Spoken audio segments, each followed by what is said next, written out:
What's up guys, hope you're having a good day. In this video we're going to be breaking down all of the main card fights from this weekend's UFC 290 card, and as you've seen from the thumbnail and the title, I am going to be betting Brandon Moreno to beat Alexandre Pantoja this weekend, and in the breakdown video for this fight I'll be showing you some footage to explain the reasons why, so hang on for that in just a little bit. And as ever, if you like these breakdown videos for the main card fights, don't forget that you can get breakdown videos for all the prelim matchups over on my website MMABettingTips.com. Link for that in the description below. I go into just as much depth on all the prelim fights as I do on these main card fights, so if you want to save yourself some time so you don't have to do the fight research yourself, you can use those videos as a strategy guide. On top of that, you can also get access to all my bets for every single UFC event. I've actually only had one losing month this year on pre-fight bets. You can see back in February, took a small loss, but pretty much for the last year made a profit almost every month.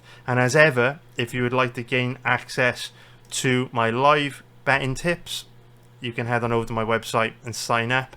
My live betting tips are pretty much my bread and butter. It's my speciality, and as you can see from the profitability chart, we make a profit almost every month. Although I will warn you, this week's card is a particularly tough card for live betting. So you know, as you can see, we make a profit more often than not. You know, we do pretty well in live betting, but this weekend is a tougher card than most. Hopefully we can navigate it and still end in profit, but this will be one of the more challenging cards from both a pre-fight betting and a live betting point of view. But head on over to my website, sign up, check it out. If you don't like it, just send me an email, we'll get you refunded, no problem.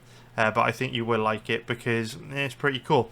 And for all of you wondering what the live bets basically entail, is me commentating the fights from a betting perspective on Discord. And you know, if a bet in a fight pops up, I'll let you know what I'm betting. And as you can see, we do pretty well, so give it a try. Anyway, it's time for us to jump into the first fight on this card, which is going to be the main event between Alexander Volkanovski and Yair Rodriguez. So I post these breakdowns on YouTube for the main card, and I also post the breakdown videos to my website for the main card, so the members of my community can watch them. And obviously, you know, members of my community also get access to a private Discord, all my bets for every UFC event, and also, you know, breakdown videos for all the prelim fights. So this message is more for members of my community, but what I would like to do is, you know, I've already put a Telegram and a Discord message out about this, but I would like to apologize, not really apologize actually, but what I just want to say is this card is a real strange card.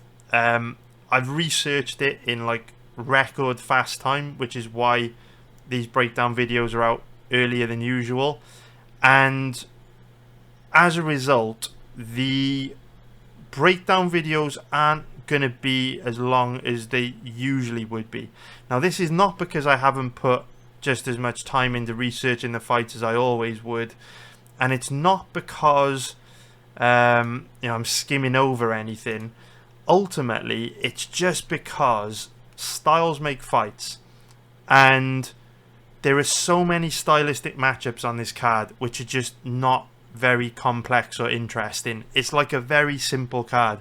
So there's so many fights on this card which are so dead from a betting point of view. I just really don't want to waste your time and drag the breakdown videos out when I can just keep them a lot shorter and more concise than usual, rather than just drone on about things that I don't think are going to be that relevant. For example, you know, the breakdown video we put out last week for the fight between Grant Dawson and Damir Ismagulov, because we were betting that fight, it was 40 minutes long, we went into loads of details, showed loads of footage, but that was a very complex fight with a lot of different layers to it, a lot to think about. So many fights on this card are just so, I don't want to use the word pointless, but they're just shit from a matchmaking point of view. You know, and because of that, you'll probably notice like a lot of the breakdown videos for these fights are going to be really quick. Like, how much can you really say about, you know, a fight like Jack Della Maddalena, Josiah Harrell, or, you know, Cameron Simon against Terence Mitchell? It's a strange card, this. I don't want to say the UFC have fallen off or anything like that, but maybe they are, because this is supposed to be the biggest pay-per-view card of the year. This is International Fight Week. The UFC always stack their International Fight Week pay-per-view. And like, there's a few interesting fights on this card, but I mean, Bo Nickal, Valentine Woodburn on the main card, like Yaragui Gomez, Tyra Chires, and I just don't know. This doesn't feel like a massive International Fight Week pay-per-view card. There's a lot of dead fights on this card, which is a real shame. Let me know what you think in the comments. Am I being negative? Do you agree? Do you disagree? Do you think this is a good card? I'm not saying it's a bad pay-per-view. I'm just saying, for me, it's like on the weaker side for pay-per-views. And you'd expect the International Fight Week pay-per-view to be like top notch. Like, yes, there's 2 title fights on the card, but I think these are really good stylistic matchups for both Volkanovski and Moreno. So I just don't see these as being particularly interesting fights. I could be wrong. Du Plessis, Whittaker. I think Whittaker's just going to dominate. Not that interesting either. Nickal's probably just going to take this guy down and choke him out in 30 seconds. Not that interesting. Robbie Lawler's 150 years old. It's just tricky. It's tricky, Dana, man. Dana, what are you doing, man? Dana, give us something to get excited about. I don't think this is the one, man. But anyway, let me know what you think in the comments. Maybe I'm just being negative. Also, I really appreciate everyone that hit the like button on last week's video. Boosted the views like crazy. It has such a big impact. So if you could hit the like button on this one again for me, I'd really appreciate it. Obviously, we took a loss on Damir Ismagulov last week, so I let you guys down. But if you stick with me, like I say, we've only had one losing month all year, which was February. You know, you see back to December here, only one losing month. So just hang in there. It's all good long term. Can't win every bet. That's the way it goes. But yeah, we'll keep soldiering on, man. We will keep soldiering on. So kicking things off with this main event between Alexander Volkanovski and Yair Rodriguez. So these are 2 fighters who have made just exponential improvements in the last few years, to the point where they're absolute top tier featherweights. That's why they're in a title fight. And while there are a lot of things that Rodriguez can do to cause Alexander Volkanovski a problem, my issue with this fight is that it's one of those matchups where how competitive it turns out to be is pretty much all down to Volkanovski. And if Volkanovski takes a certain strategic decision in this matchup, it's going to be extremely one-sided. So if we start off by taking a look at the odds on this one, we can see that Volkanovski is a pretty big favourite at average odds of around 1.25, which is going to be minus 400 for an implied probability of 80%. If we take a look at the odds on Rodriguez, he's around an average of 4.10, which is going to be plus 310 for an implied probability of 24%. So Volkanovski is 34 years old, 5'6", with a 71.5-inch reach, and Rodriguez is 30 years old, 5'11", with a 71-inch reach. So we can see that Rodriguez is obviously going to be the longer, taller fighter, but their reach is actually the same. I think one thing that makes Volkanovski so special is that he's got an abnormally long reach for his frame. You know, at 5'6", he should have a far shorter reach than this. So this is one of those fights where it's a very tricky one, and again, not wanting to be negative, but for a fight like this to be headlining at what is supposed to be the biggest pay-per-view of the year, I just don't really get it. Maybe it's because, you know, I make a living from betting on competitive fights, betting on momentum swings in live betting, and, you know, seeing things that others do not see. And my problem with fights like this is unless Volkanovski gets caught with something crazy or makes a really bad strategic decision, which is very unlike him because he's extremely intelligent and has great fight IQ, then Rodriguez has close to no chance of winning. And so to have what you really want as the main event of like allegedly the biggest pay-per-view card of the year, International Fight Week pay-per-view, is like a really competitive, compelling, interesting, complex matchup where both guys can win, and it's going to be a great fight, dramatic, anything can happen. This fight's very tricky for me because Rodriguez, throughout his whole career, has been pretty weak on the ground. You know, we saw Max Holloway use grappling to, win a decision against him back in 2021. We saw Jeremy Stephens have a lot of success with grappling in this fight in 2019. We saw Frankie Edgar take Yair Rodriguez down and absolutely destroy him on the ground. Back in 2017, Doctor actually stopped the fight with how much damage Frankie was able to inflict with ground and pound. So I know Yair Rodriguez is bound to have improved his takedown offense and ground game a lot over the years, but when you look at how Volkanovski was able to mix it up on the ground against Islam Makhachev, who's, probably, he might even be the best MMA grappler in the UFC. He's definitely top 3. It's going to be him, it's going to be Chimaev. Who else? You could throw other guys in the mix, right? Maybe Bo Nickal turns out to be amazing. You could throw, John Jones in there, right? You could throw Colby in there. You could throw Usman in there. But ultimately, Volkanovski was able to match Makhachev every step of the way in those grappling exchanges. And sure, Makhachev had slightly more success, but Volk pushed him to his limits, tired him out. And we got to remember, Makhachev had a huge size advantage in that fight. So for Volkanovski to hold his own on the ground with someone as good as Makhachev shows the level of grappler that Volkanovski is. And so with Rodriguez having, questionable takedown defense, being quite weak off his back, not being the best defensively off his back, and also with Rodriguez being the type of guy that if you make him grapple a bit, you can wear him down and tire him out, which makes his striking a lot less dangerous, a lot less effective. If Volkanovski were to come into this fight with a grappling heavy game plan, because we know Volkanovski has got the cardio to grapple hard for 25 minutes, in a grappling heavy fight, Rodriguez stands virtually no chance. Very unlikely he submits Volk. We've seen Volk in some bad positions on the ground against Makhachev, and we saw the guillotines that Ortega caught Volk in. If you ain't going to tap to those guillotines, then I doubt there's anything Rodriguez can do to make Volk tap. You literally have to choke him unconscious, right? Which Ortega showed is not an easy thing to do. So this is one of those fights where it's very tricky because Volk has a clear and obvious path to victory, and if he doesn't take that clear and obvious path, or if he takes that clear and obvious path to victory, Rodriguez is kind of screwed.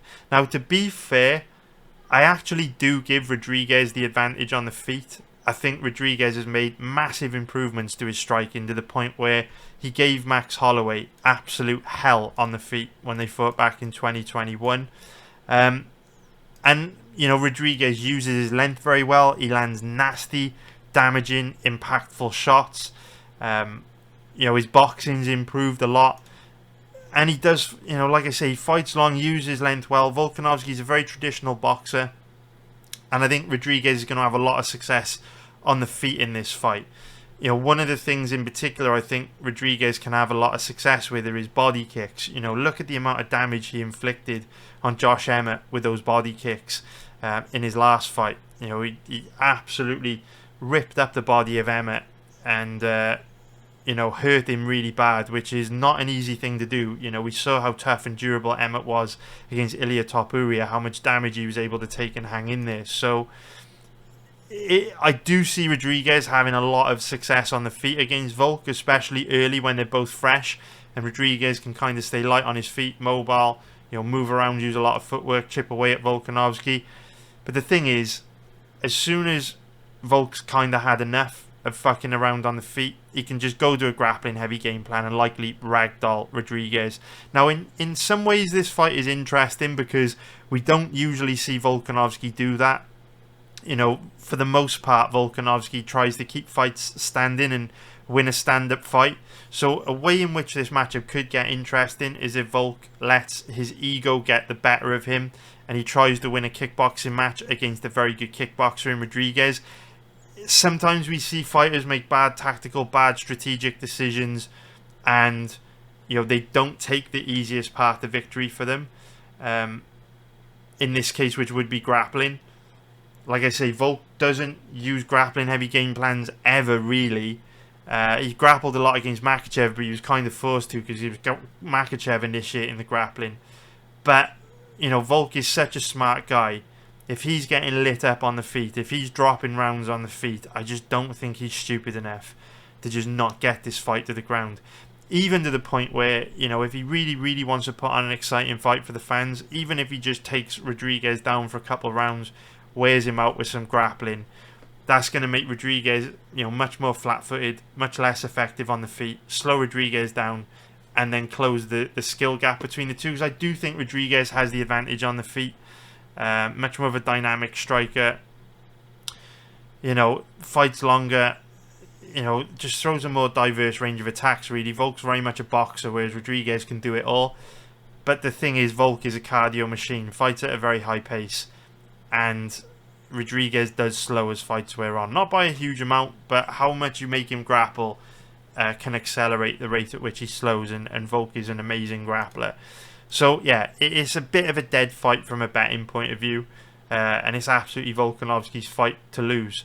So, from a betting point of view, it's very tricky. Like, obviously, there's no upside in betting Volkanovski at odds as steep as this. Just very poor risk to reward. Just doesn't really make much sense. Is it dog or pass? Ugh, I don't think so. I don't think it is dog or pass just because, like, if you were to bet Rodriguez this weekend, you're basically betting on one of two things happening. Either him getting a flash KO, which isn't very likely because Volkanovski has only been knocked out one time in his entire career, which is extremely impressive considering he's consistently been competing against the best featherweights and lightweights in the world since coming to the UFC. So will Rodriguez be the first guy to knock out Volkanovski in the UFC? Maybe, but it's improbable. And then the other thing you'd be betting on is Volkanovski, you know, not grappling and just trying to win a kickboxing match. I mean, that's more likely in my opinion. You know, Volk does usually like to stand and strike, but I just think Volk is too smart to risk losing his belt over pride and ego. I think if he really started to struggle in this fight, we would see him grapple. And if Volk tried to grapple, I don't think there's much Rodriguez could do to stop him. So yeah, it's a tricky one, man. A bit dead on the money line bet in front. I mean, if you really want to bet this fight, I guess you have to take Rodriguez just because the odds on Volk are so dead. But you'll probably just be setting fire to your money. Now, in terms of the over-under on this one, well, the fight goes to a decision or not to a decision, we can see it's in the even money odds range. It is a tricky one, this one, because I think you can build strong cases for the fight going to a decision. I think you can build strong cases for the fight not to go to a decision as well. So, because of that, the odds being in the even money odds range are probably where they should be. I say that because, you know, you can build a strong case for the fight going to a decision because both guys are tough as nails who frequently fight the decisions, right? You look at Volk's record, right? Absolute decisionator. Only one of his last only one of his last 7 fights has ended inside the distance, and that almost went to a decision. You know, went very, very deep. And if you look at Rodriguez's record, you know, he frequently fights to a decision as well. This one went very deep. Also, it was like a second away from going to a decision. Both guys are tough as nails. Rodriguez got that Mexican blood, that Mexican DNA. We know the Mexicans are tough as nails. Volkanovski, so tough. Both are durable. Both have got great chins. So you can, you know, build a case for the fight going to decision based on how tough both guys are. However, I could also see a situation where the fight doesn't go to a decision, because Rodriguez is unorthodox. He does throw spinning shit. He is a dangerous striker. He does have legit one-shot knockout power. And while I don't think it's that likely Volkanovski will be able to knock Rodriguez out, because Rodriguez is very durable, has a great chin, very good defensively, and Volk's more of a volume striker than a one-shot power puncher, a way in which I could see this fight ending inside the distance from Volkanovski's side is if he does come in with a grappling heavy game plan, similar to Frankie Edgar, takes Rodriguez down early, decides to grapple hard for 5 rounds, and just literally takes Rodriguez down and mauls him.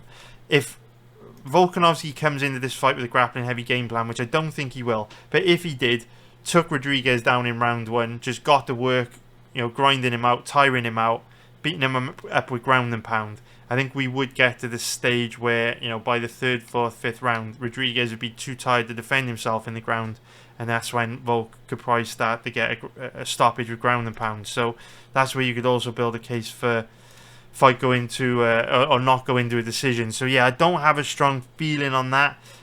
If I were really to bet an over-under on this matchup, I think the sweet spot is probably the over 3.5 rounds. The odds aren't great, but if Yair doesn't get a flash KO, I'd be surprised if the fight were to end by then.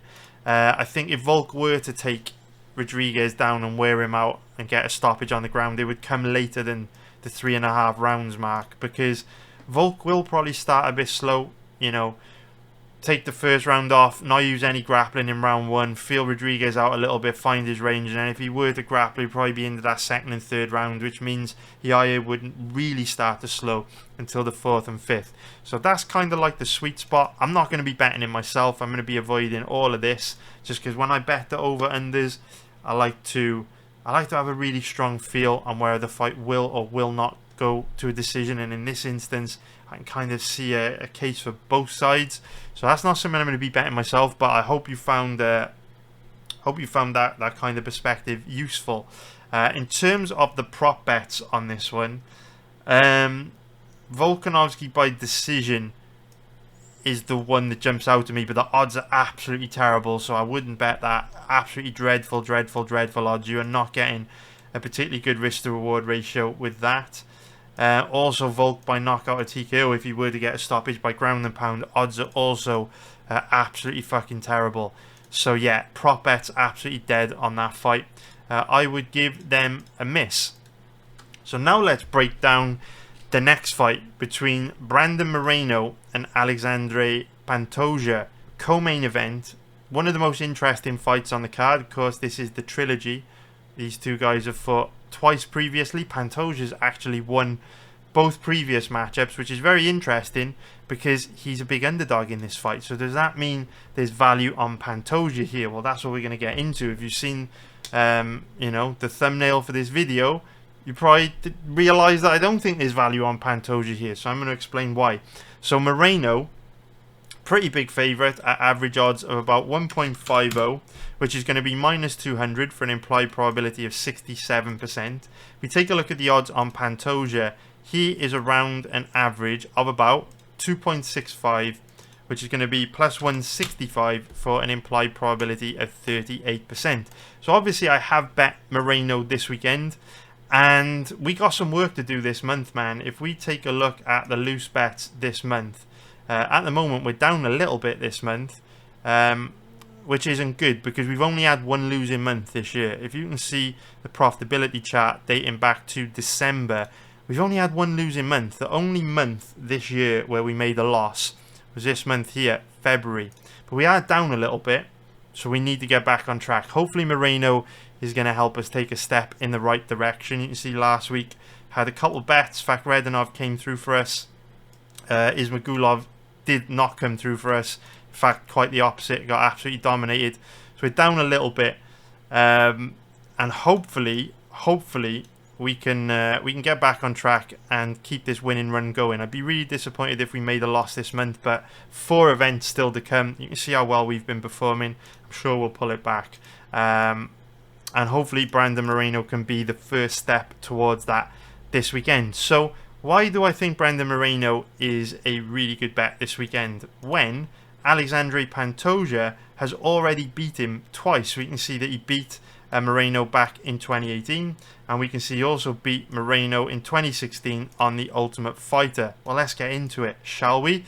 So Brandon Moreno, 29 years old, 5'7" with a 70-inch reach, and Alexandre Pantoja, 33 years old, 5'5" with a 68-inch reach. So you can see both guys, roughly the same size, little bit of a difference in age. I don't think it's going to have a major influence on this matchup. Pantoja is quite old for a flyweight, to be fair, at 33. Has also had a lot of fights, but he hasn't really shown any signs of decline yet, so I don't think it's a particularly big deal. So where do we begin with this one? In a nutshell, the reason why I think Brandon Moreno is a really good bet this weekend is because he's tough as nails and very difficult to finish. We've seen him eat absolute bombs from Deiveson Figueiredo on the feet. We've seen him in some really bad positions on the ground. And even though he does take losses, it's extremely difficult to finish him. If you look at his record, he's had almost 30 pro fights. And he's only ever been finished one time in his entire career of almost 30 pro fights. Now, ironically, his only loss inside the distance was against Alexandre Pantoja, but it was all the way back in 2016, so it was 7 years ago when Brandon Moreno was only 22 years old. He was just a young kickboxer from Mexico, didn't really have much of a ground game at all. And back when he ran into Alexandre Pantoja on the Ultimate Fighter, Pantoja was an experienced champion in another promotion. He was the Brazilian Jiu-Jitsu coach at Nova União, which is obviously one of the best MMA gyms in the world, the best MMA gym in Brazil. And for a 22-year-old to run into someone like Pantoja, who would have been in his late 20s, very high-level Brazilian Jiu-Jitsu black belt, obviously very difficult stylistic matchup, but we know over the last 7 years, Moreno has improved his takedown offense, his ground game, his Brazilian Jiu-Jitsu, his submission defense exponentially. So the version of Moreno that Pantoja is facing this weekend is completely different to the version of him that he faced in 2016. It's even very different to the version of Moreno that he faced in 2018. We know that Moreno has improved again exponentially over the last 5 years. So even though Pantoja has beaten Moreno twice, for me, those past fights are completely irrelevant because of how much Moreno has improved in this time, and that's the reason why he's the champ, right? He's made huge improvements, and so this is a much different stylistic matchup. And fundamentally, the reason why I think Brandon Moreno is a really good bet this weekend is because Alexandre Pantoja, while there are a lot of things that he can do to cause Brandon Moreno problems from a technical point of view, you can't get away from the fact that Pantoja slows down a lot as fights wear on. His gas tank just isn't very good. For a flyweight, his output is extremely low. He fights like a fighter in a much higher weight class. He actually fights like a middleweight. And that's not a good thing when you're facing someone like Brandon Moreno, who's an absolute buzzsaw. We've seen him wear Deiveson Figueiredo out twice and get the finish just by basically tiring Figueiredo out and getting the finish late on. Moreno is one of these guys that can just go at a high pace, can throw a high volume of strikes, can make you grapple very hard, can make you work very hard in every position. And this is a 5-round title fight.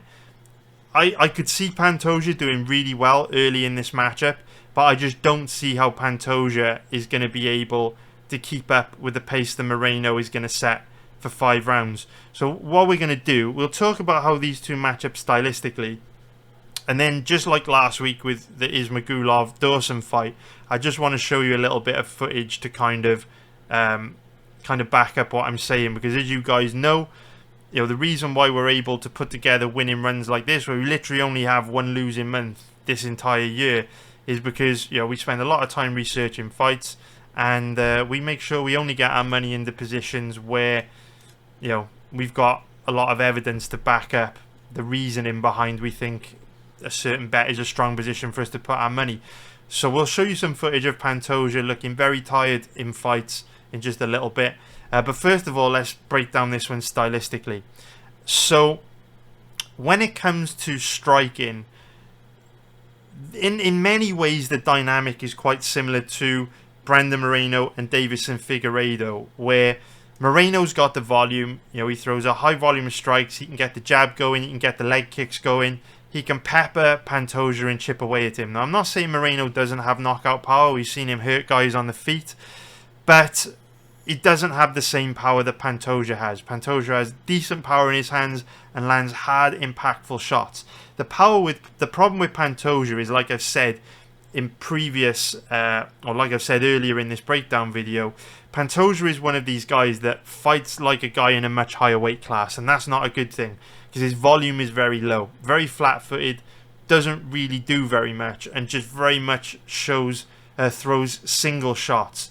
So Pantoja is not going to be able to match the volume of Moreno. So even though I would expect Pantoja to land some big, hard, impactful shots in this fight that hurt Moreno, it's going to be very difficult for Pantoja to win rounds on the feet because he's not going to be able to match the volume that Moreno is going to throw at him. So early, you might see Pantoja do well in the striking exchanges because Moreno may throw a 3-4 strike combination at Pantoja, and Pantoja might land that one big shot that gets a reaction from the crowd, leaves a lasting impression on the judges' scorecards.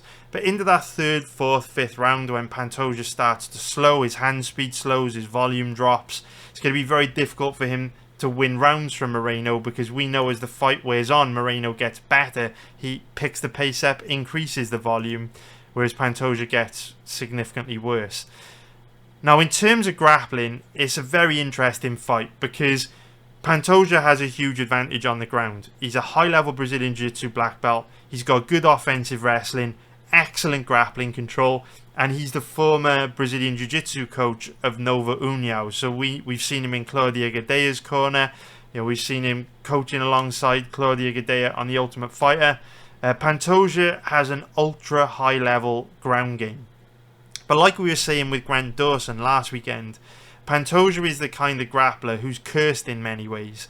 Because if you make him work hard for takedowns, if you make him work hard for position on the ground, for control time, if you force him to scramble and exert a lot of energy in grappling positions, he slows down very quickly.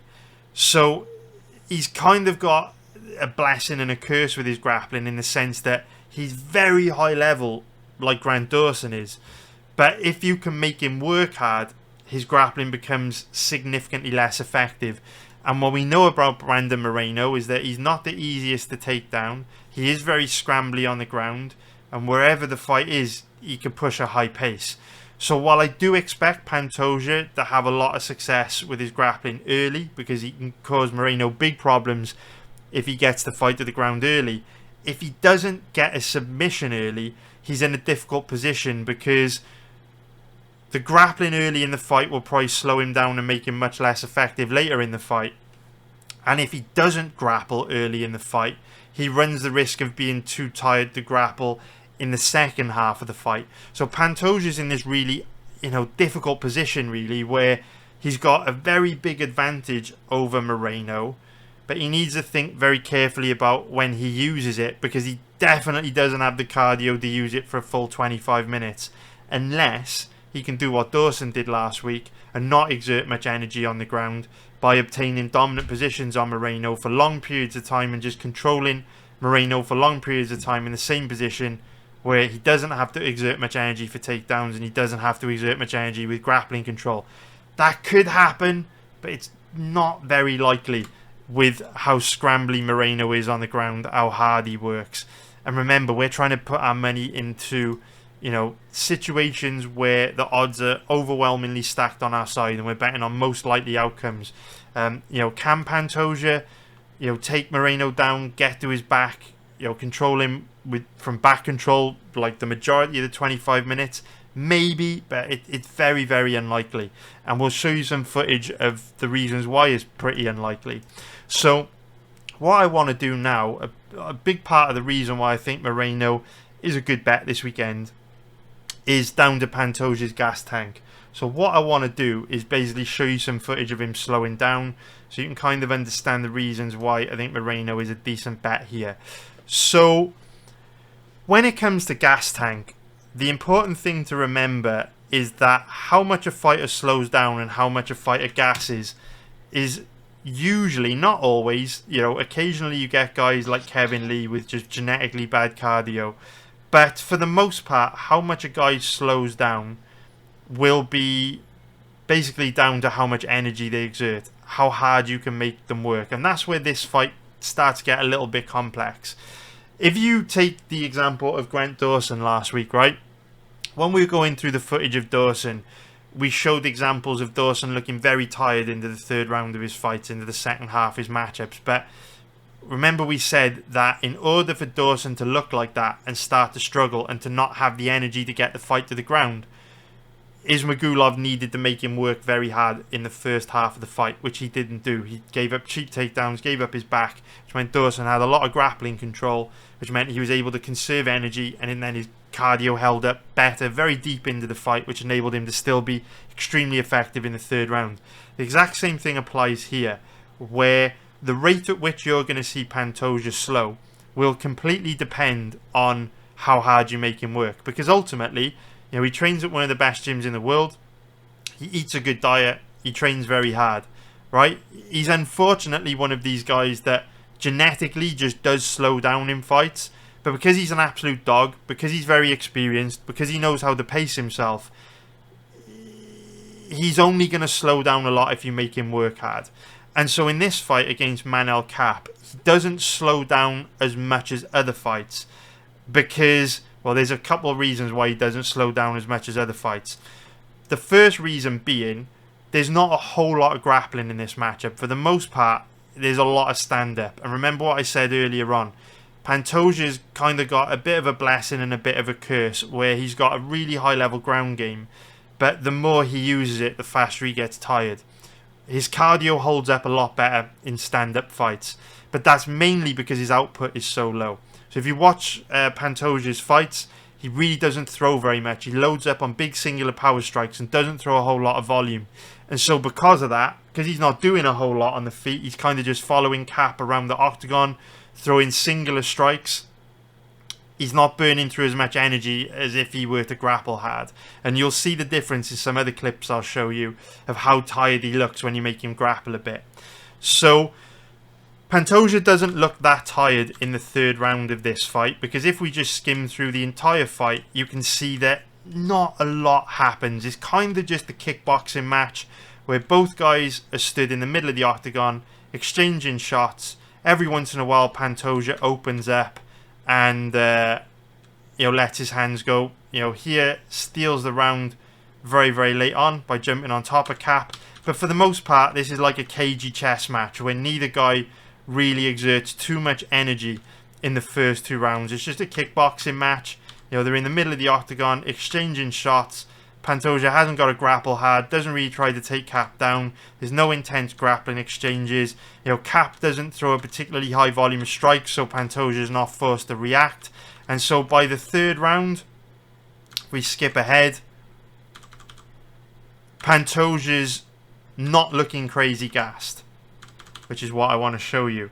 But what you will notice from Pantoja is that in the third round, and I don't want to make this breakdown video really long, so if you want to see this for yourself in its entirety and be really thorough, go do your own research on this one. But what you'll basically see in this third round is very low volume from Pantoja. So we just skip into the middle of a little bit deeper into the round.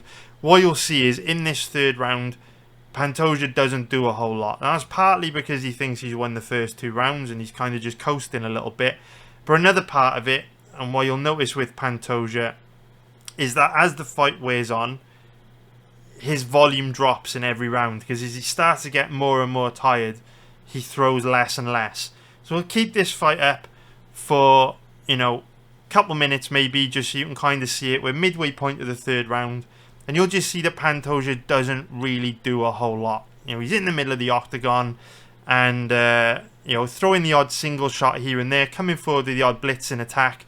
But 30, 40 seconds will pass where Pantoja just doesn't do anything. Like here, he hasn't done anything for 30, 40 seconds. And this is Pantoja's style. It's to try and have maximum impact with the least amount of exertion possible. So trying to steal rounds with takedowns, trying to steal rounds with the odd blitzing attack like what we saw there, or loading up on the odd singular power punch. But outside of, you know, a singular takedown attempt or the odd blitzing attack or the odd power punch, you can see he does very, very little. And that's very significant because he's kind of fighting like a heavyweight, right? He's kind of fighting like he's a heavyweight with big knockout power in his hands, and he's just trying to catch you with that one shot. I mean, we've been playing footage here for like a minute and a half. He's barely done anything. Now, I know Cap hasn't done a whole lot either, but what you've got to appreciate is the reason why Pantoja is throwing a really low volume of strikes is because he knows he doesn't have the energy to go hard for 15 minutes. Now, we know Moreno has got the capability to throw a much higher volume of strikes than this. He can pepper him with leg kicks, body kicks, combinations, jabs. And if Moreno really comes into this, you know, fights at a high pace, throws a lot of volume, Pantoja is just not going to be able to keep up with the pace that he sets on the feet. So in this third round, you can see Pantoja is not tired, he's not gassed, anything like that. But this is mainly because Cap didn't make him work very hard in the first 2 rounds, so his gas tank held up better. I'll show you another clip. So if we take a look at a situation where Pantoja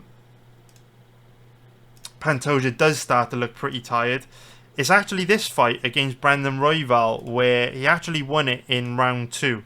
So you wouldn't expect him to be gassed in this fight, but again, the devil is in the detail, and what I want you to do is pay attention to how different the pace is in this matchup, and also I want you to pay attention to, sorry, just excuse me 1 second. I want you to pay attention to the difference in pace in this fight and how much energy Pantoja is forced to exert in this fight compared to the Cap fight. And again, don't want to make this breakdown video super long, so I will skip through it. If you want to see things I'm talking about for yourself, go do your own research. But this will be like a good starting point for you to kind of see where I'm coming from with the bet on Moreno. So this is fight against Royval. Now remember what I said. Pantoja is a guy that slows down significantly if he grapples a bit. So we're not going to spend a lot of time on this breakdown focusing a lot on what Pantoja is doing on the ground. We know he's very good there. We just want to acknowledge that he is grappling in this first round. So we look at this first round, right? He gets Royval to the ground very early, and if we skim through, you know, Royval's scrambling like crazy, making it very hard for Pantoja to obtain back control. You know, they're having these crazy grappling exchanges, both attacking with submissions, both trying to get the back, both attacking with legs, all kinds of crazy shit happening. The first round's kind of chaotic. For the most part, Pantoja's in total control, but point being, this first round was chaos compared to the first round against Manel Cap, where not a lot happened. Now, we're about a minute and a half from the end of round 1. What I want you to do is pay attention to the body language of Pantoja when they basically get back up to their feet, right? So look at his body language, look at how he moves, look at his breathing pattern. And remember, again, the devil is in the detail. This is round 1. Moreno is a 5-round fight, okay? So just pay attention to how tired he looks here. So as they get back up, you can see completely different body language from him here that we didn't see in the Manel Cap fight. And if you like this sort of analysis, I highly recommend checking out my live betting tips, because little details like this that we notice are what gives us a huge edge in live betting. Like I say, if you don't like it, we'll give you a refund, no problem, but we make a profit basically every month. So, well, almost every month, certainly almost every quarter, right? So give it a try, you might like it. Anyway, we'll put this in slow-mo. Just look at the body language of Pantoja as he pops back up here. So as he circles away, his footwork is flat. His arms are down by his side. He's just got very sloppy body language. Look, arms down by his side.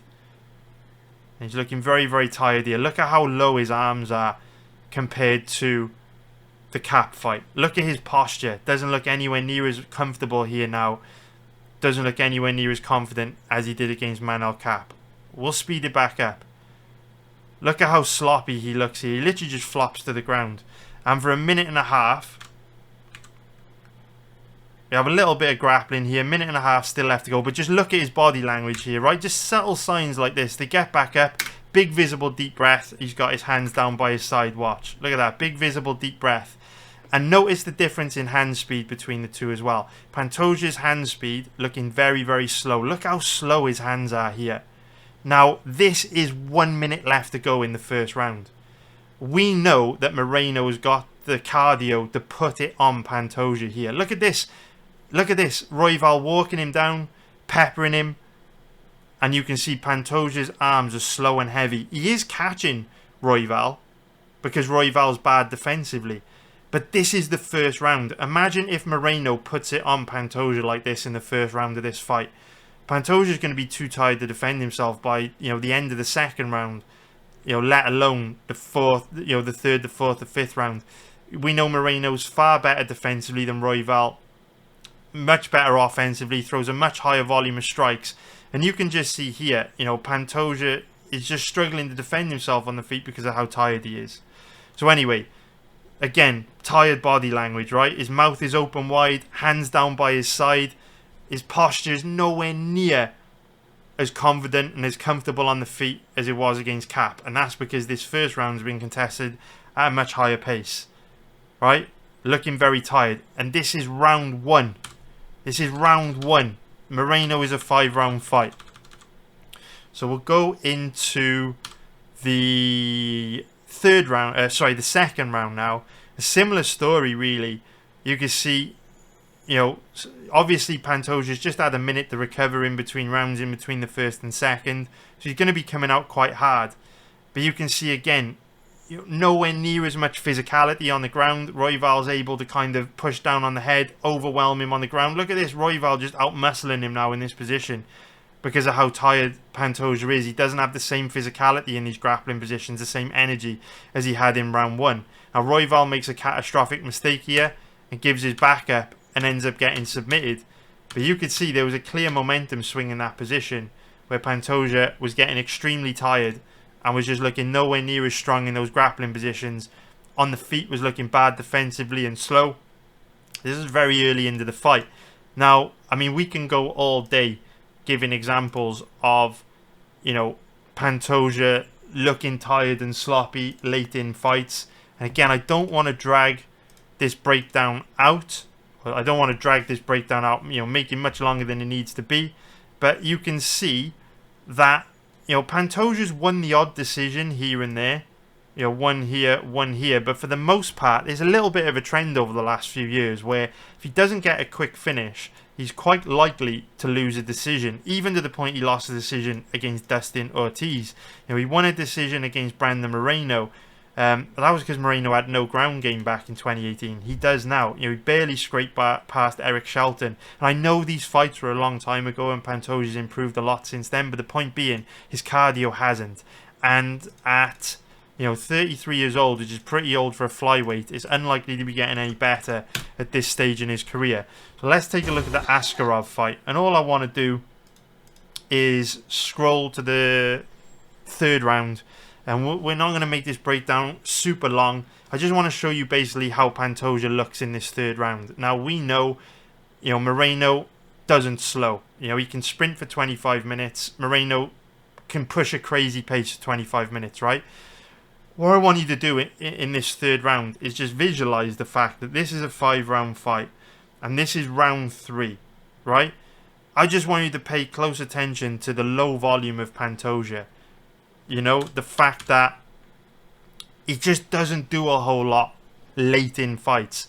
And as a result, it's going to be pretty easy for Moreno to outwork him if he starts to let his hands go. Look at this tired body language here, right? Look. Again, hands down by his side, flat-footed. And we know Moreno throws a much higher volume of strikes than Askarov. Much better striker than Askarov as well, right? And you can just see, Pantoja, again, low volume. Askarov's not really making him pay because he's not throwing a lot. But imagine how difficult this third round would be for Pantoja if, it was Moreno in there, peppering him with jabs, peppering him with leg kicks, doing what Moreno did and, just overwhelming him with volume, really. You know, it's just... It ain't good. You imagine if this was the third round against Moreno, with his volume this low, he's got another fourth and fifth round. You know, do you feel confident Pantoja would be able to win round 3 against a guy like Moreno with volume like this? I mean, he's literally, his tactic is in kickboxing range to do nothing, and every once in a while just run forward in a straight line spamming straight punches. It's like he spends time in kickboxing range like this doing nothing, and once his batteries have recharged to the point where he's got energy to blitz forward again, he'll come forward in a straight line and then go back to the middle of the octagon. He's having a reasonable amount of success in this round because Askarov ain't doing a whole lot. But against Moreno, it would be a whole different ball game. We know Moreno's got the ability to throw a much higher volume of strikes. Look, Pantoja's literally doing nothing. It's exactly like the Cap fight. Very, very low volume. Very, very, very, very low volume. Doing a whole lot of nothing. You can see he's holding back because he needs to pace himself. Even things like that, right? Very subtle. Very, very, very subtle, right? Little exchanges like this, where if we slow it down, it really becomes clear. Look at this. Pantoja blitzes forward with this combination ending with a body kick, but look at his body language after he throws it. Takes a big, visible, deep breath. Any second now. Probably gone back a little bit too far. Watch his body language after he resets. Sloppy leg kick. Watch after he resets now. Big, hands down by his side. Bounces around a little bit. Huge deep breath, right? Against Moreno, I just think he's going to get outworked bad. And then one more example. If we go to the Figueiredo fight. Again, I know these fights took a long time ago, but I'm just trying to show you guys that it's just a trend with Pantoja that he slows a lot, and how hard you make him work early basically determines how much he's going to slow. And if you make him work very hard in rounds 1 and 2, we saw the impact in the Royval fight, what that basically has. So this fight was contested at a pretty high pace. You know, both guys basically went toe to toe, swung for the fences. And this was a fight actually where you see what can happen to Pantoja when he's facing someone that won't kind of play his game. Because what we saw in the Askarov and Cap fight is they kind of let him pace himself. They kind of let him, you know, fight in these cycles where they wouldn't really do a lot. They wouldn't really attack him very much in kickboxing range. And they would kind of allow him to blitz and then reset and then blitz and then reset and recharge and then blitz. Whereas Figueiredo didn't play that game. He just basically got after it. And that's where we kind of see Pantoja exposed a little bit. Because every time Pantoja did come forward and blitz Figueiredo, Figueiredo fired back and looked to make him pay. Which is what you'd hope Moreno would do, instead of allowing Pantoja to kind of play the game that he played against Cap and Askarov. But you see again, this is the third round. And Pantoja, very low volume. Right, blitzes forward, and then look, big deep breath, right? There's still 3 minutes left to go in round 3.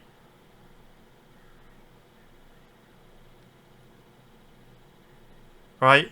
Exhausted.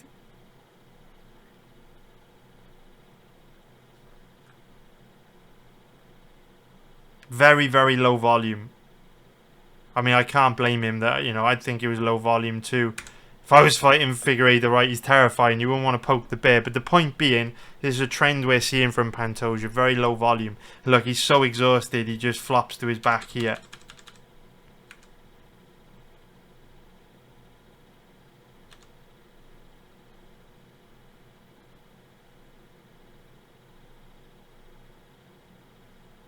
It's very, very low volume. Figueiredo's a bit tired here as well. We know he slows down as well, so he's just kind of looking to coast here. But you can see Pantoja's also very predictable on the feet because he doesn't throw anything in kickboxing range. He alternates between blitzing forward in straight lines or just kind of standing in kickboxing range, you know, doing a whole lot of nothing really. Again, big deep breaths. Big deep breaths.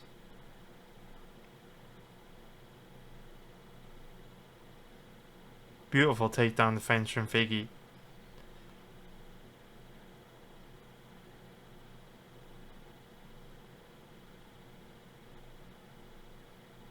You've seen enough, boys. Have you seen enough? So yeah, basically, purpose for this bet on Moreno, why I think Moreno is a good bet, is just because I just find it really hard to see a realistic situation in which a guy with volume as low as this could win a 5-round decision against Brandon Moreno. If it were a 3-round fight, there's no way I would be betting Moreno, because then I could see Pantoja having enough energy to nick 2 of the 3 rounds. But with how much Pantoja slows, with how low his volume is, I just find it very unlikely that Pantoja will be able to win the 4th and 5th round. And so for that reason, in order for Pantoja to win a decision here, he's going to have to win all 3 of the first rounds, which I again find very unlikely. Or he's obviously going to have to win inside the distance, which again is not an easy thing to do against Brandon Moreno. Now, I think the biggest risk factor for this bet, because there's risk factors with every bet, right? The biggest risk factor for this bet is if Moreno doesn't make Pantoja work really hard early. And we have seen Moreno make the mistake in the past of starting slow, taking rounds off, having long periods of inactivity. But then we've also seen situations like in 2 of the 3 Figueiredo fights, where he goes hard, really takes the fight to Figueiredo, makes Figueiredo work really hard, wears him down, and obviously gets a finish, right?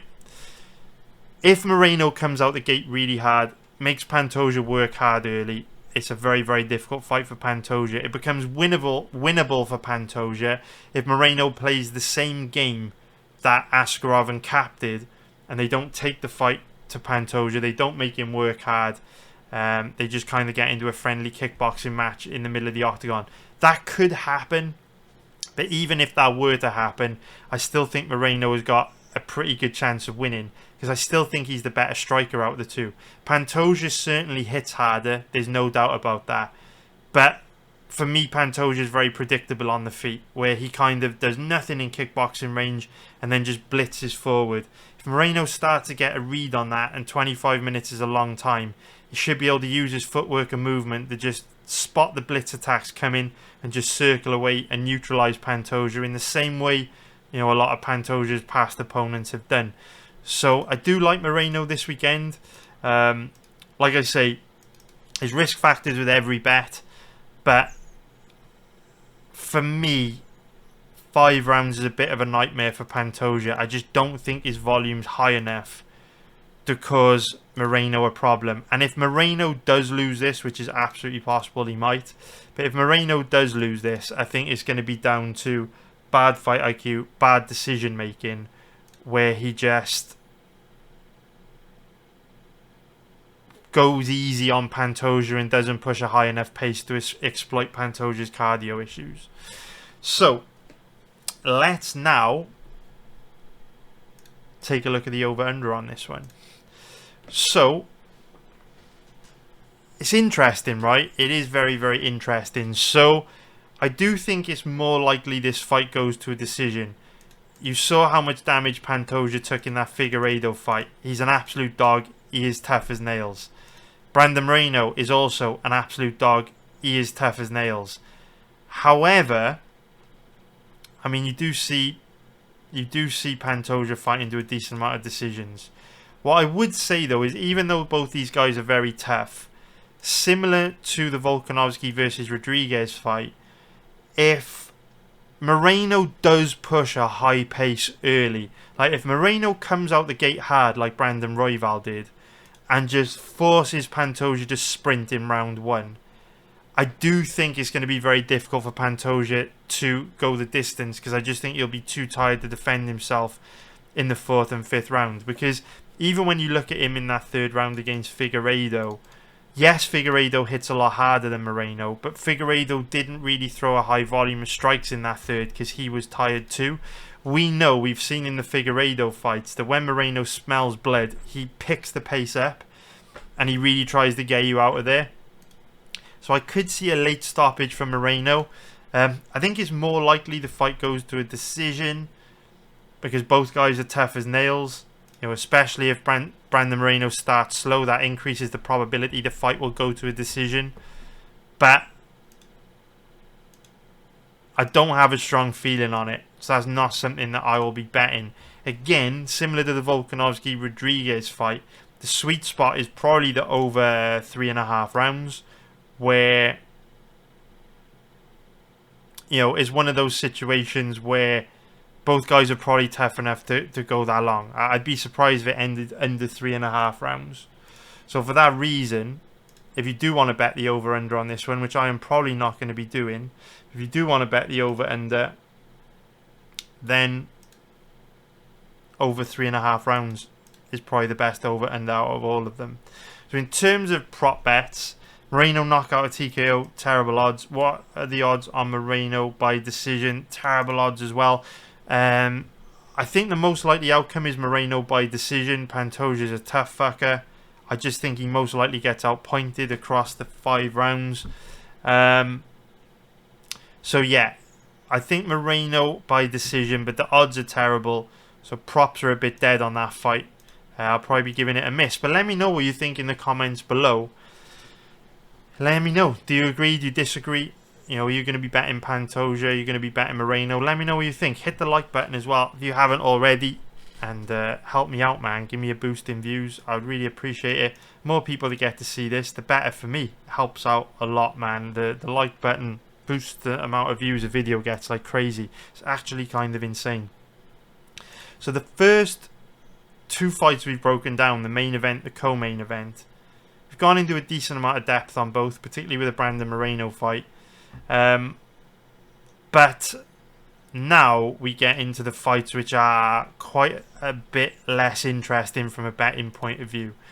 So if we start off by taking a look at the odds on this one, we can see that Robert Whittaker is the favourite at average odds of around 1.25, which is minus 400 for an implied probability of 80%. If we take a look at the odds on Dricus du Plessis, he's around an average of 3.90, which is going to be plus 290 for an implied probability of 26%. So Robert Whittaker is 32 years old, which is crazy, right? It feels like he's been around forever, but he's still only 32. Technically, he hasn't even hit his prime yet.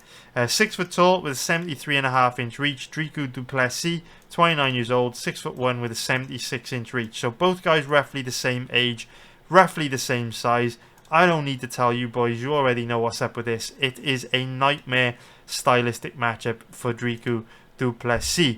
This might even be, I can't think of everyone off the top of my head at the top of the middleweight division, but Robert Whittaker might even be the toughest stylistic matchup in the middleweight division for du Plessis. And outside there's something crazy happening, like Whittaker getting disqualified or injured or getting flash KO'd. Very, very difficult to give du Plessis any chance in this fight. Make no mistake, Robert Whittaker is, and I've gone blurry, apologies, let's fix this. Hair's also gone a bit shit, let's fix that. My hair is shit anyway. Have we gone less blurry now? I need to get some new cameras, man. Holy fuck. Holy fuck. We still blurry? I can't even... Don't know. There we go. A little bit sharper. Alright. So yeah, let's make no mistake about this one. Robert Whittaker, significantly better than Dricus du Plessis in every single aspect of MMA. Significantly better striking, significantly better grappling, significantly better takedown defense, significantly better at working his way back up to his feet, significantly better cardio, chin, everything. There is literally, this is one of those rare fights where there's a good amount of footage on both guys. There's no ambiguity here. And this is one of those fights where we can safely say one guy is significantly better in every single aspect of MMA. It doesn't mean du Plessis can't win. MMA is a crazy sport, right? Crazy things, unpredictable things happen all the time. It's why we love the sport, right? But it would take something crazy here for du Plessis to win, because this is just such a good fight for Whittaker. You know, if we think about it stylistically, I mean, on the feet, du Plessis gets eaten alive. You know, his boxing is very low level. Du Plessis has a kicks-based style of striking, so heavy leg kicks, heavy body kicks, but his boxing isn't particularly good. Du Plessis does hit very hard, but it probably won't help him that much in this fight because Whittaker's got one of the best chins in the history of MMA. I mean, has he been like knocked out like one time against Stephen Thompson, right? Or obviously against Izzy as well. Yeah, but he's been knocked out like twice in his entire career, which is incredible because he's consistently been competing against the best middleweights in the world for the majority of his career. So, yeah, Whittaker is a nightmare for du Plessis on the feet. And like I say, even though du Plessis does hit hard, Whittaker's chin's amazing, and du Plessis' cardio is so bad that the longer the fight goes, the less dangerous du Plessis becomes, because obviously the longer the fight goes, the sloppier, the slower he becomes on the feet. And we've said du Plessis' leg kicks are very good, which is true, but Whittaker's leg kicks are also really good. You know, we saw him cause Darren Till tons of problems with leg kicks. So, you know, while du Plessis may land the more impactful leg kicks, Whittaker can probably throw a higher volume because his cardio is a lot better. He's not going to slow down as much as du Plessis. Now, when it comes to grappling, Whittaker is levels and levels and levels and levels and levels and levels and levels above du Plessis. Du Plessis' takedown defense isn't great, very sloppy on the ground, and he's also the kind of guy that gasses very, very quickly if you make him grapple. So this is a total checkmate fight, total shutout, nightmare stylistic matchup for du Plessis, and he's going to need a miracle in this one because Whittaker should totally dominate. I would imagine Whittaker's just going to dance around him all night, chip away at him. He's just a superior fighter in every department. Unfortunately, his odds reflect that because he's a very big favourite. So, from a betting point of view, this one is very, very tough. Very, very, very tough because very little upside in betting Whittaker in this odds range. Very, you know, it's tricky, right? It's very tricky. You have to put up a lot of money to get any kind of meaningful reward. MMA is a crazy, chaotic sport. Tricky. The odds are very, very, very, very tricky on this one. Very tricky. And because du Plessis needs a miracle, I don't think this is dog or pass either. I don't think this is one of those situations where you would just take du Plessis for the odds. It's a nightmare for betting. Absolute dead for betting. Nightmare, nightmare, nightmare. In terms of the over-under, the over 1.5 rounds is interesting to me just because both guys are very tough. And Whittaker does like to start slow.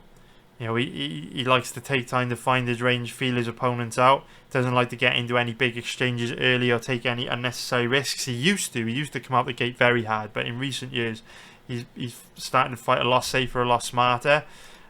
Both guys are very tough, but because of how big the skill gap is here, and because of how bad du Plessis' cardio is, and because of how much better Whittaker is everywhere, because the odds are quite short, I would not bet that. I'm not going to be betting that. In terms of the over-under, it's tricky, right? Because on one hand, you could say the fight is more likely to end inside the distance because the skill gap is so huge and du Plessis' cardio is so bad, there's no way he's going to be able to live with Whittaker. However, the odds are pretty shit. So I'm not going to be betting this myself, but if you really, really, really want to bet this fight to make watching it more interesting, you might want to go with the fight goes to a decision or the over, purely based on the fact that these days Whittaker is fighting a lot safer and smarter. He's not the old Whittaker that will go get into big exchanges, you know, sprint from start to finish, look to knock his opponent out. You know, these days he's more happy to kind of stay on the outside, use his superior footwork, technique to kind of chip away at his opponents from a safe distance. He's going to recognise du Plessis hits hard and has knockout power. You know, is Whittaker going to want to risk getting flash KO'd, or is he just going to chip away at du Plessis, you know, and take an easy 30-27 decision? I could see that happening. So if you really, really, really, really, really want to bet this fight, maybe look at fight goes to decision, but it's not going to be something I'm going to bet myself, because I think if Whittaker did want to take du Plessis out, he most probably could, and so I wouldn't feel particularly confident in that. In terms of prop bets, I was going to say Whittaker in round 3, but again, the odds are pretty short. I'd want better odds than this for that. So yeah, I'm not sure, man. Not sure. Whittaker by knockout TKO, terrible. Whittaker by decision, terrible. So yeah, again, prop bet's a bit dead on this card. No real props that I like on that one, to be honest. They're all a bit shit. Not great, not great. Alright. Now let's move on to the next fight on this card, which is going to be the Hangman. Why doesn't he call himself Dynamite? Dynamite Dan Hooker. That's a better nickname. Dan the Hangman Hooker. Doesn't have the same ring as Dynamite. Anyway, Dan Hooker against Jalen the Tarantula Turner. See, that's got a nice ring to it. I like that. I like that a lot. Alright. Let's get into it then. Let's also refresh this to get the latest odds.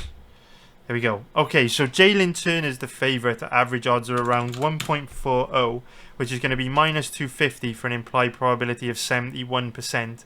If we take a look at the odds on Dan Hooker, he's around an average of 3.0, which is going to be plus 200 for an implied probability of 33%.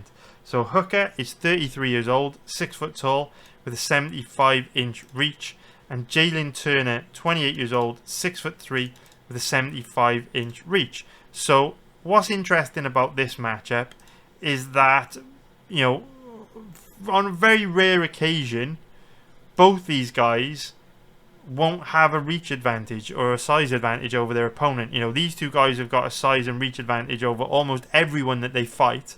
So it's good matchmaking from the UFC, this, to basically put, you know, two of the biggest lightweights in the division up against one another. I like it a lot. I like it, I like it, I like it. Now, in terms of age, on paper, not much of a difference. Hooker, 33 years old. Turner, 28 years old. Nothing major, but of course we know Turner's much younger in his career. He is making huge improvements from fight to fight. His takedown offense and ground game has improved exponentially in recent years. There's still a big hole in his game, but it is improving a lot. And so every time we see Turner, I expect him to look better and better. Hooker, on the other hand, falling on hard times. He's not as dangerous as he used to be. He's not as sharp as he used to be. I think those wars against Felder and Poirier took a little bit out of Hooker, and so he is on a decline. There's no doubt about that. But is this one of those you all must have forgot fights where people are kind of writing off the dangerous, experienced veteran against the young, up-and-coming, shiny new prospect? I don't know if you can call Turner a prospect at this point. He's been around for a while, but you get what I mean, right? Hooker's been there, done it all, headline cards. Turner is on the come-up. And obviously, if Turner beats Hooker, he's going to take a big step towards that top 5. Would imagine we'll be seeing him headline a fight night card against someone decent pretty soon. But is this one of those you all must have forgot fights? Because the odds are very wide, right? Turner is a big favourite in this matchup. What I would say about this fight is I completely understand why Turner is the favourite, and I do think he's more likely to win this. However, in the breakdown videos for last week, if you're a member of my community, you'll know in last week's breakdown video I was talking a lot about how wide the odds were on a lot of those fights and how I gave, you know, underdogs a reasonably good chance of winning a decent amount of those fights, right? This is one of those fights where I can see why Turner's the favourite, but the odds do feel a little bit wide to me. Because if you look at Turner's odds, 1.40, they carry an implied probability of 71%, which means, you know, to get any value on Turner, you've got to give him better than 71% chance of winning. Now, the way that I look at betting on MMA is it is a dangerous game to play. Betting on guys in this odds range who have any major weakness, right? So if we look at some of the fighters on this card, right, and we look at guys like, say, Volkanovski, for example, right? Volk might be the kind of guy you want to bet in that odds range. He doesn't really have any weaknesses. Great cardio, you know, great chin, great grappling, great striking. Similar sort of story with Brandon Moreno. Similar sort of story with Robert Whittaker. As we go down the cards, anyone else? Similar sort of story with Yasmin Yaragui. Maybe a similar sort of story with Cameron Simon. A little bit too early in his career to say for sure. But anyway, point being, I feel like betting fighters in this odds range should be reserved for those extreme circumstances where you have a fighter that doesn't really have any major weaknesses. But fighters without major weaknesses are kind of rare, okay? And Turner has a couple of huge weaknesses, which means that no matter who he's facing in the division, it doesn't matter if he's facing Makhachev or the worst lightweight in the division, because Jalen Turner has two significant weaknesses, it's very dangerous to bet him in this odds range, because on any given day, anyone in the division could exploit one of these major weaknesses. And the two major weaknesses that I'm talking about, the first is his ground game. His ground game is an absolute joke. You know, we could even get some footage up of it in the background from his last fight against Mateusz Gamrot. Now, again, I know Gamrot very good on the ground. However, for me, it's all about the skills and decisions that a fighter makes on the ground. And when you see Turner on his back, you can just see he's a very low level, just doesn't know how to defend himself. Sorry, it was the end of round 2. So just pay attention to how Turner behaves on the ground. Very, very weak off his back. Just can't defend himself really underneath Gamrot. So his ground game is a real issue, right? And we'll talk about the potential for Hooker to exploit that in a bit. But his other issue is that he's very chinny. And when we break down these UFC cards every week, we talk about different body types as having different characteristics, right?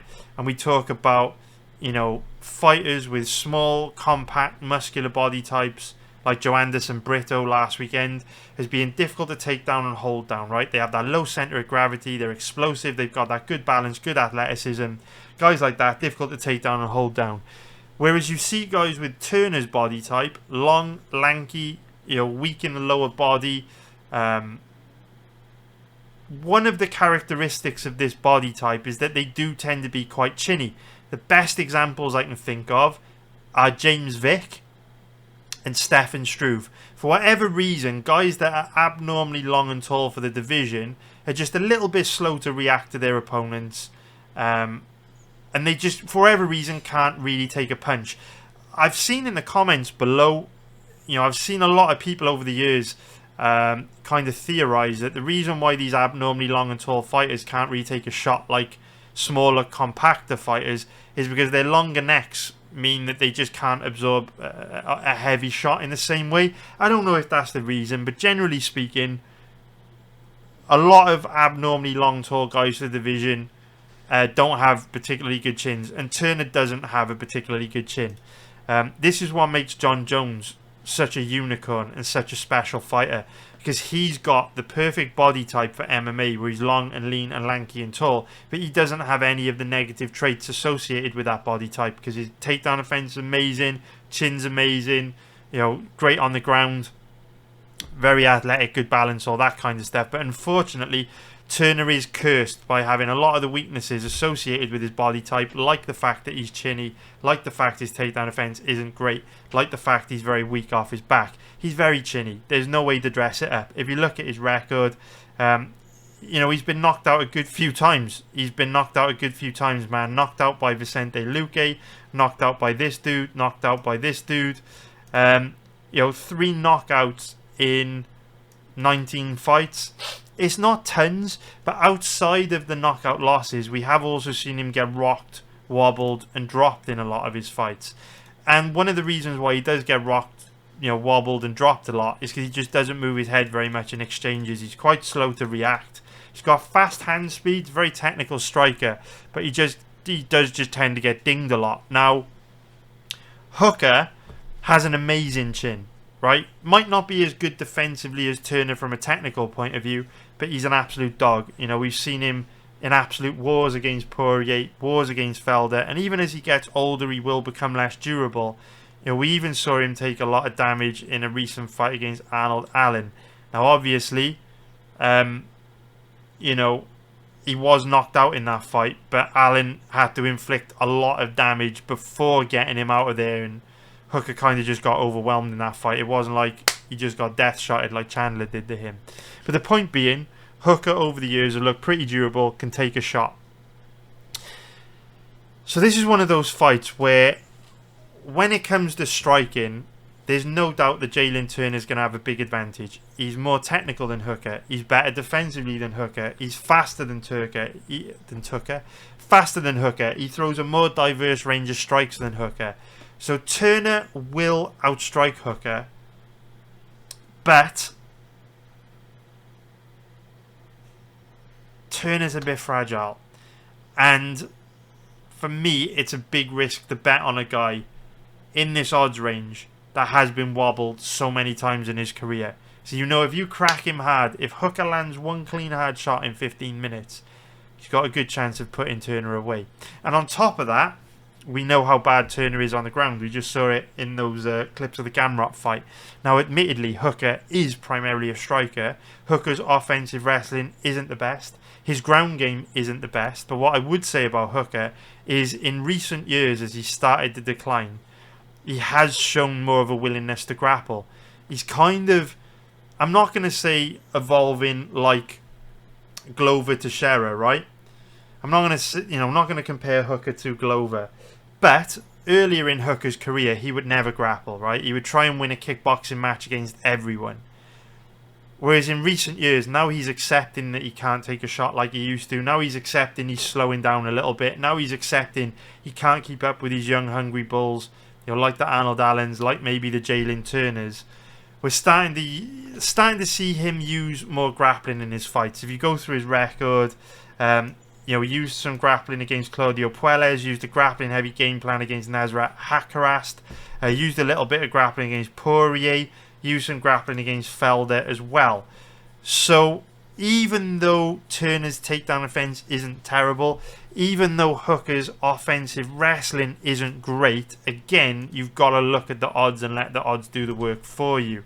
What these odds are saying at an implied probability of 71% is that Turner has virtually no way to lose, and we know that just isn't the case. He gets wobbled a lot on the feet, his ground game is very bad, and if Hooker could come into this fight with a grappling heavy game plan, I think he can cause Turner some problems. He will probably get lit up on the feet, but we know Hooker's tough enough to stay alive for a while to potentially get the fight to the ground where he can cause Turner big problems. I mean, we saw, you know, Gamrot able to obtain the crucifix position on Turner, and Turner really wasn't able to defend himself.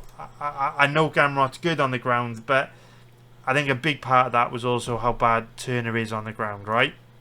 So this is one of those fights where it's definitely dog or pass. I'm not going to be betting Hooker because I don't like to bet on guys who are on a decline when they're facing these young, hungry, up-and-coming bulls. I think Turner is a difficult stylistic matchup for Hooker. I think Hooker is in a lot of trouble here. I think Turner will likely win. But for me, there's just no upside in betting on Turner at these odds. And Hooker does give you the better risk-to-reward ratio at underdog odds, even though he will probably lose. So, in terms of the over-under on this one, it's tricky, man. The over 1.5 rounds is tempting to me in the even money odds range because both guys are tough. But Hooker can't take a shot like he used to. And Turner's a very dangerous striker. And Turner is also quite chinny. So I wouldn't rule out Hooker catching him with something. So I do think the best over-under on this fight is the over 1.5 rounds because 7.5 minutes can pass quickly. However, I think it will be a sweat because I think at this stage in their careers, both guys can be put away. So it is a risky one, but I do think it's the best over-under on the fight. Now, in terms of the prop bets on this one, again, purely going for value, purely going for a speculatory bet. You know, if this is one of those fights where you want to place a little bet just to make watching it more interesting, Hooker by knockout at TKO at 7.0 plus 600 is interesting to me. purely because Turner does have a habit of getting wobbled on the feet. Hooker does hit hard, and there's also the chance that Hooker could get the fight to the ground and, you know, maybe get a stoppage through ground and pound. Unlikely, but, you know, I think it's the best prop out of all of them. It's not something I'm going to be betting myself, but, you know, if you like props, it is not the worst prop I've ever seen. I don't really like props, you know this, but you get what I'm saying. Alright, now let's break down the final fight on this card, which is going to be Bo Nickal against Val Woodburn.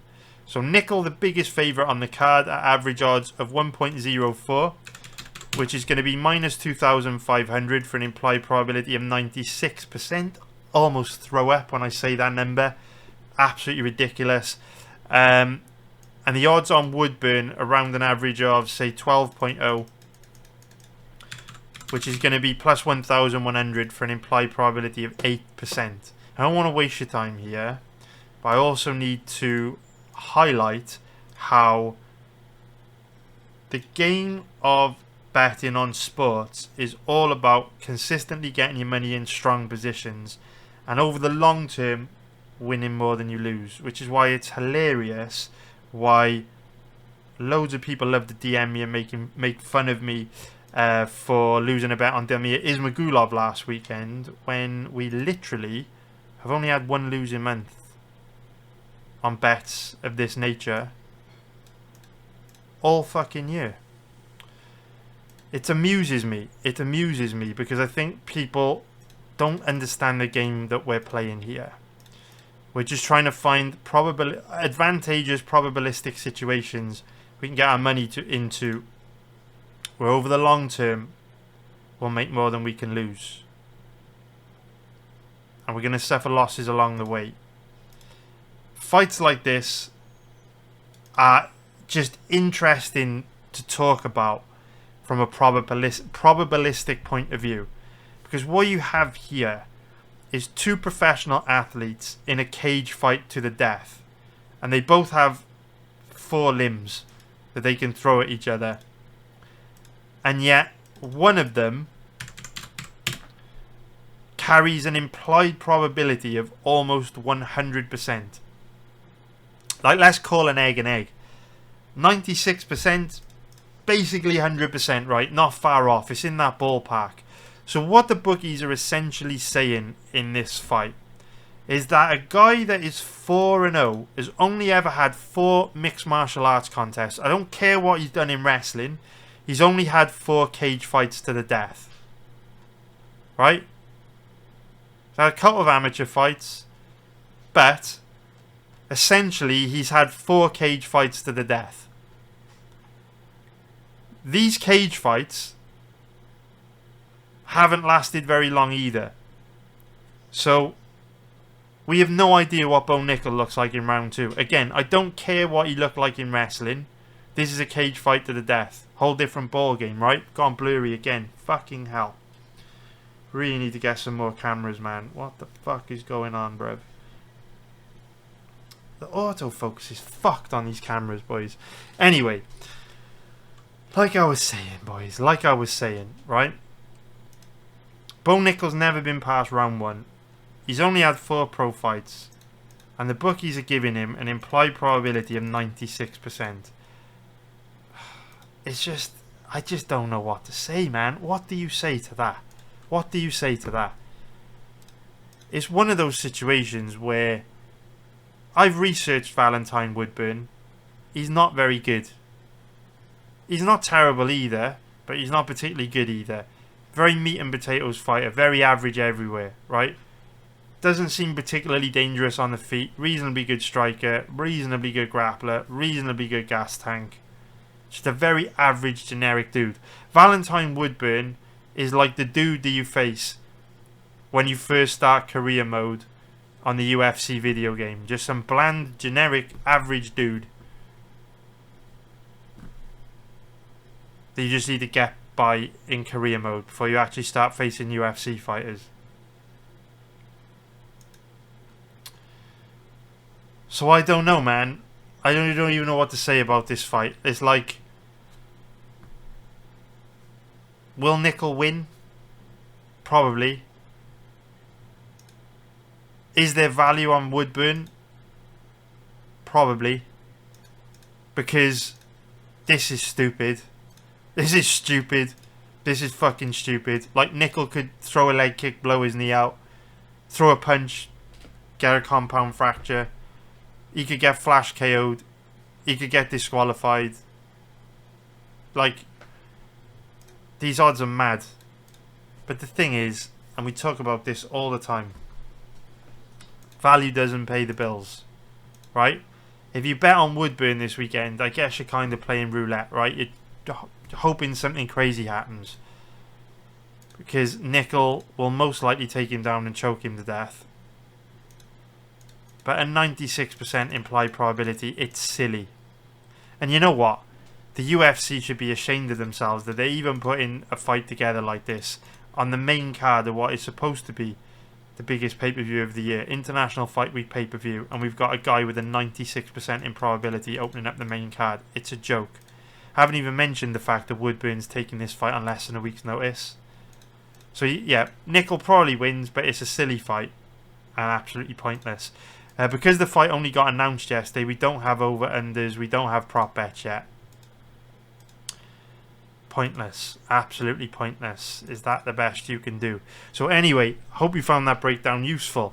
If you like these breakdown videos, don't forget you can watch breakdowns for all the prelim matchups over on my website, MMABettingTips.com. Check it out.